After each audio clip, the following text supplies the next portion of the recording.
I actually had the most amazing workout with my family, man. And those who aren't doing that, if you haven't done that yet, go get your equipment, man. Stop playing with yourself. Go get your equipment.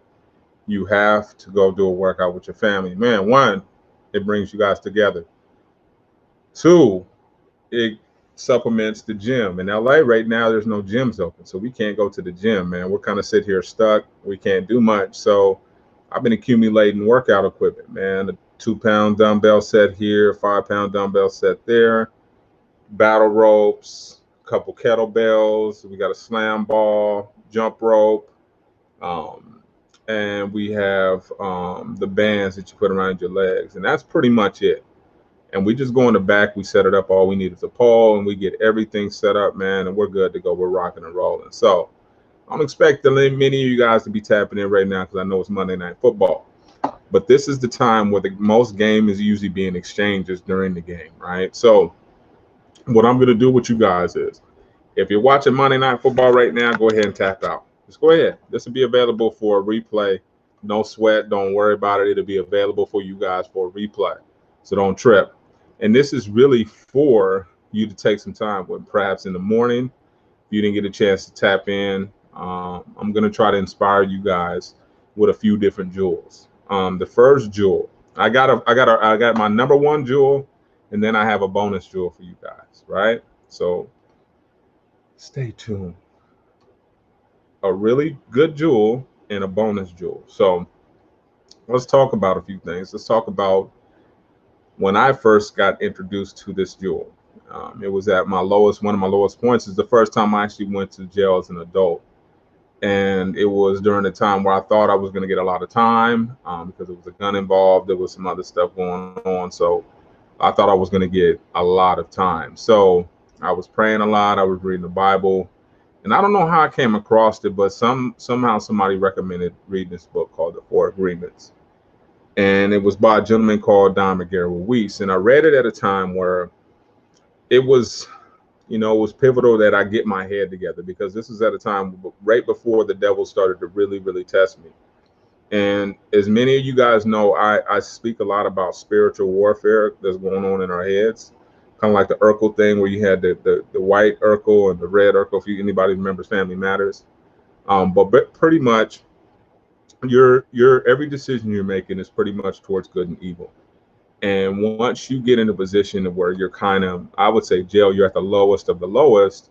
This is at a time where you generally start to um, run across evil. And a lot of times when you're in an evil situation, such as a jail, you start to tend to want to do other things that people do around that space just to fit in, so that you're not outcast, that you're not getting punked or anything like that. So you have to prepare yourself. And so, fortunately, I got someone recommended it, and I asked my people to send it to me, and I read it, and it was at the right time because I was about to be tested. I was about to go home, and they sent a guy that I wanted to essentially kill right in the dorm with 2 weeks left, and he's running his mouth, and you're like, man, and I just want to literally break your little puny ass neck. But this is the time where you like, man, I got 2 weeks to the house. I got to make better decisions in this. I got a child? You know what I'm saying? So, this is the time where you're tested. And lo and behold, I got the jewel of all jewels. And let me hold it up right so you guys can see it correctly. This is called The Four Agreements. This right here, I mean, along with other books, will absolutely change your life if you live by them. They're very difficult to live by, very, very difficult to live by. But if you live by them, you will see drastic change in your life. Not just from the simple fact of things. You'll look at a lot of things how you overreacted, and let's just peel it back. Let's just peel it back. You could even see. You could see. Look at that. This was either my copy or one that I sent to my son, who was also in the same situation. So this one comes from jail, and you'll see. Let's just talk about it. The first agreement. Let's see. The first agreement. Be impeccable with your word. And what that means is always speak highly of yourself, always speak highly of other people, always speak in the positive. What in the world is the point of speaking something negative? Why would you say that? Even if it's true, what is the point of giving it power at this stage of the game? Why would you give it any verbal power, right? If prayer works, why would you speak negatively, right? Because, and he talks about that, one of the agreements is that you'll always speak highly or properly or in a good manner, because you can speak in tongues, you can lash out on someone, you could speak, you could talk negative, you can ruin someone's day, you cannot give them a compliment, you could talk about how poorly dressed they were, you could talk about how you thought something sucked, right? And it could have just been your mood, which we'll get to in another agreement, right? So a lot of times, we have the option of saying something. You guys remember the term, better to say something nice and not say nothing at all. Say something, don't say anything. If you have something negative to say, no matter how constructive you think it's going to be, you got to watch how you approach people. You can crush their dreams. You can make their dreams at the same time. So why not make their dreams? Just be impeccable with the word that you have, because there's so much power in it. It makes a lot of sense, doesn't it?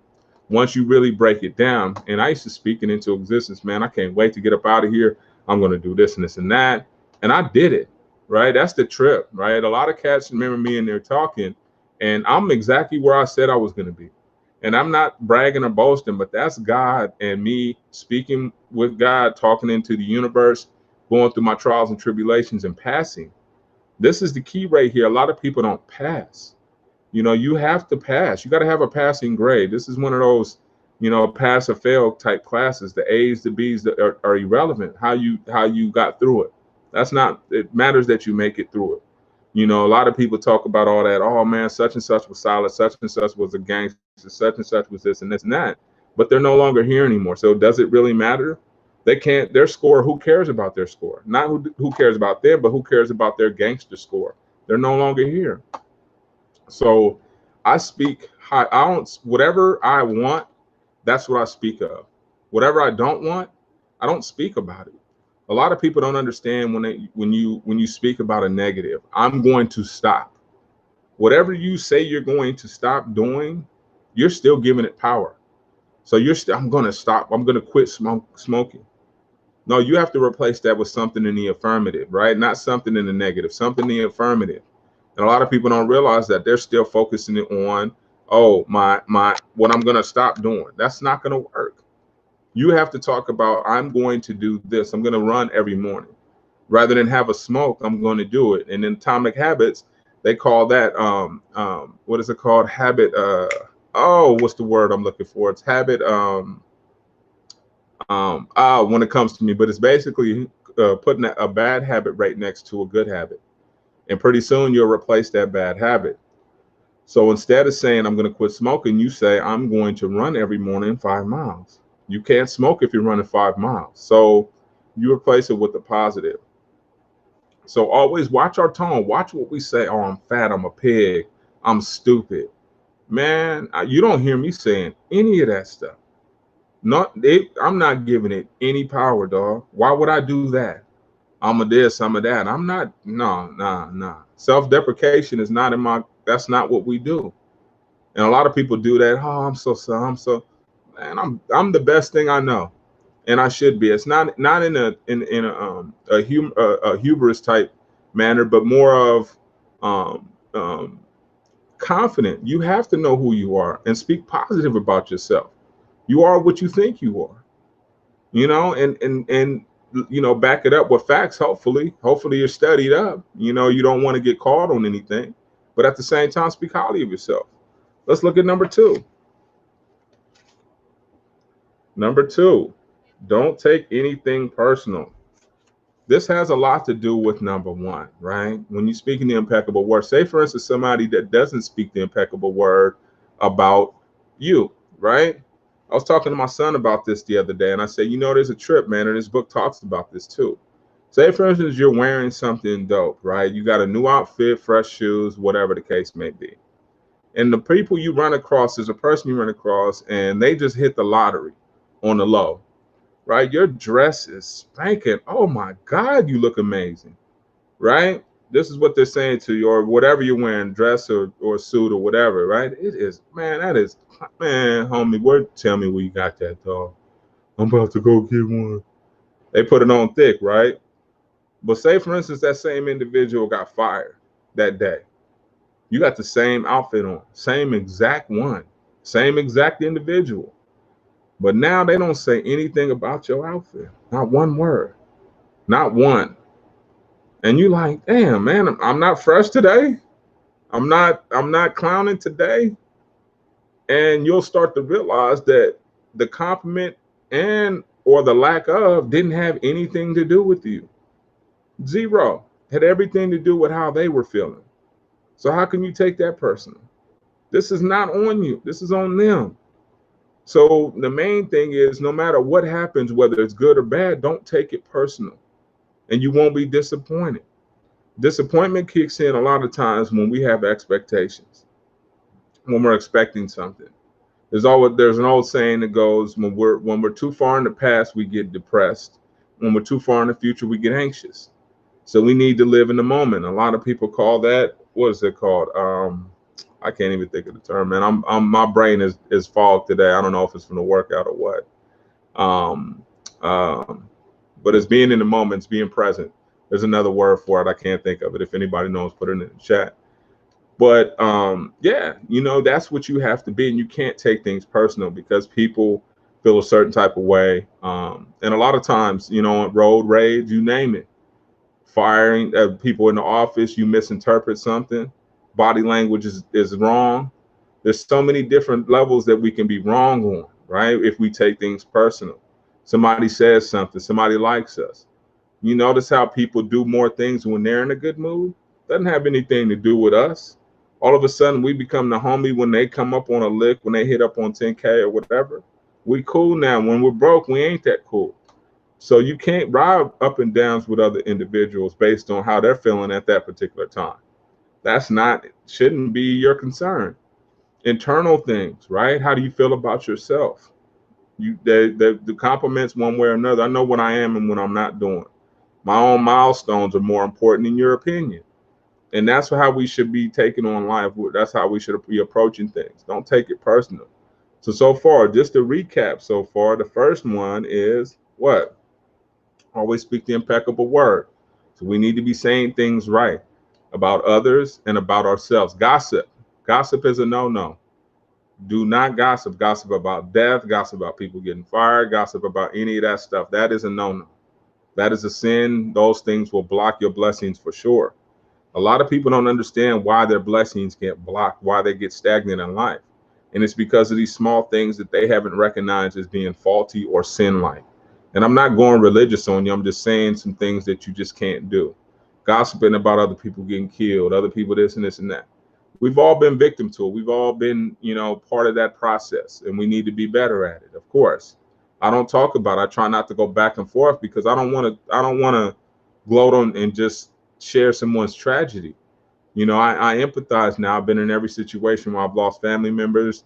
I haven't lost kids or anything like that, but I'm just saying, like, you want to be, empathetic to certain people. So, be aware of that. And I haven't been in every situation. The third one, let's look at that one. Don't make assumptions, right? Do not make assumptions, man. We're so wrong. We are so wrong when we make assumptions, man. And it is one of those things that's just it's an ego thing, right?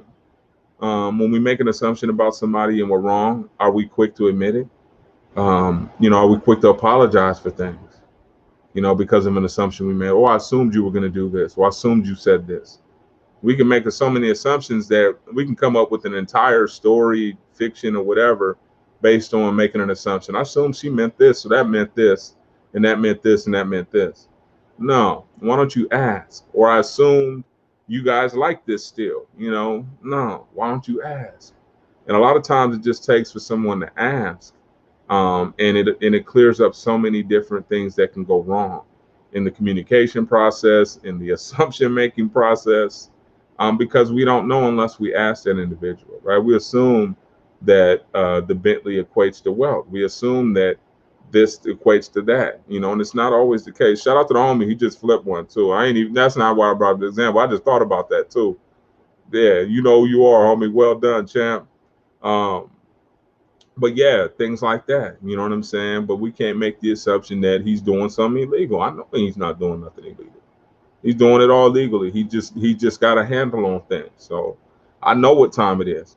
So you gotta watch those things and don't assume things. Don't assume somebody's coming up to you with a hoodie is trying to rob you. Man, he might be asking you for directions. I mean, of course, we need to keep our spidey senses up. We just don't need to be naive fools. But at the same time, we still need to be, not making assumptions about people because we're wrong. Make an assumption about a person because they look a certain way. Whether that's pretty or whether that's terrible. We can't make an assumption that just because someone's quote unquote beautiful that they're going to be nice, that they actually know how to cook, that they know how to provide and take care because they got a muscle car. We make these assumptions all day long, and a lot of times we're super wrong. And it just takes, a few of those occasions for you to kind of wake up and see, I need to get out of the assumption business because I'm 0 for 18 or I'm 0 for 20.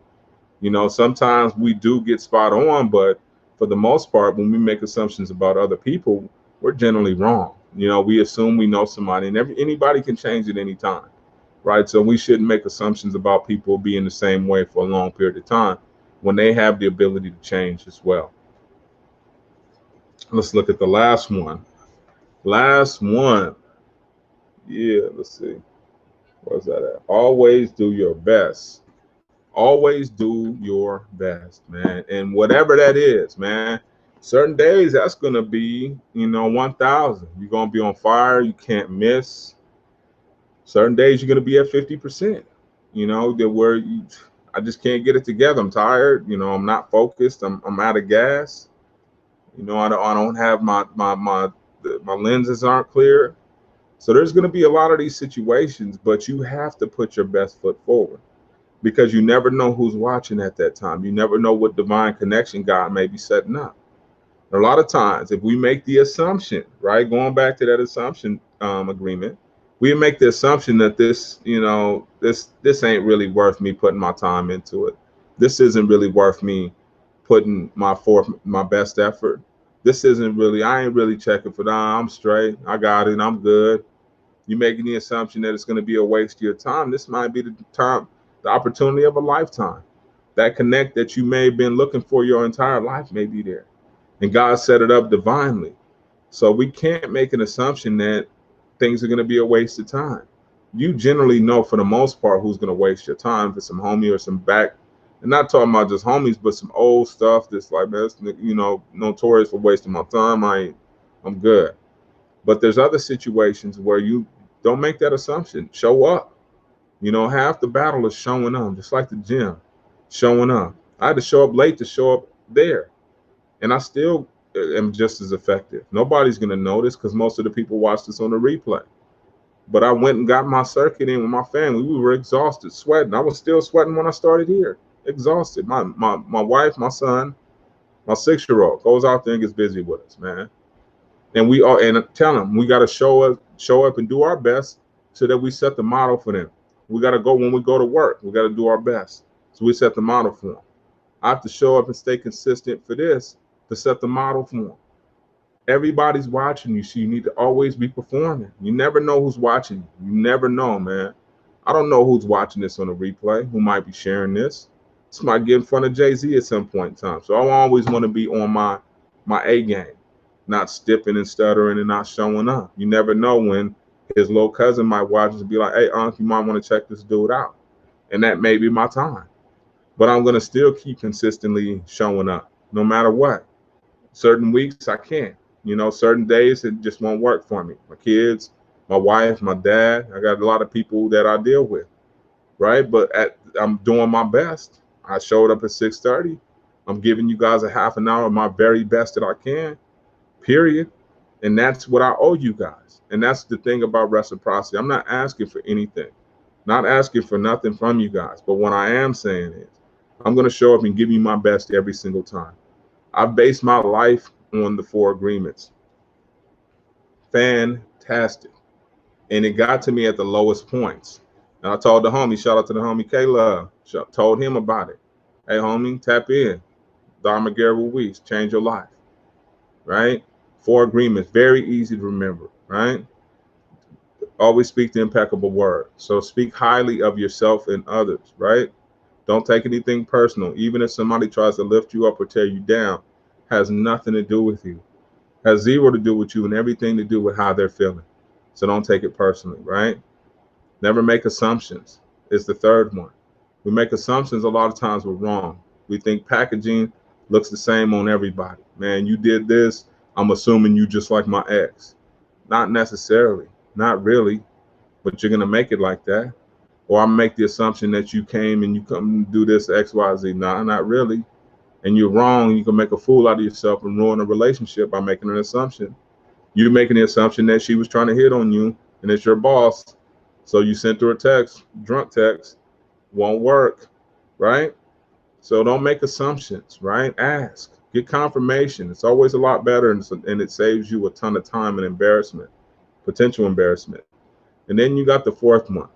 Always do your best. Put your best foot forward. You'll hear that it's almost cliche now. Put your best foot forward. No, really do.